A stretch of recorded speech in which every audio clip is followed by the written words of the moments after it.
Hello guys, welcome back to Guide with Samuel, and in this quick tutorial I'll show you how to share a folder from Google Drive using your Windows PC. First, open drive.google.com in your browser and sign into your Google account. Next, locate the folder you want to share and right click it, then choose Share from the menu. Then, to share with a specific person or specific people, type their email addresses into the Add People and Groups field.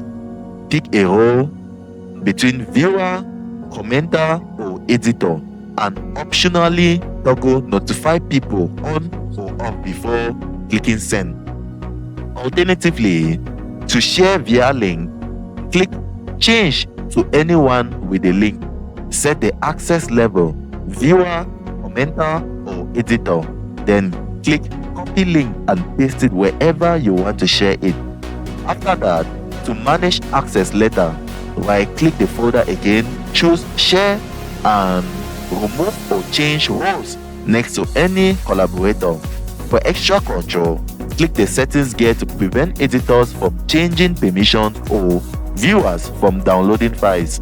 Finally, if you use Drive for desktop, you can also right-click the synced folder in File Explorer and choose Share, which opens the same sharing dialog in your browser. And that's it guys, your folder is now shared the way you want. If this helped, don't forget to like and subscribe to Guide with Samuel for more helpful tutorials. Thanks for watching.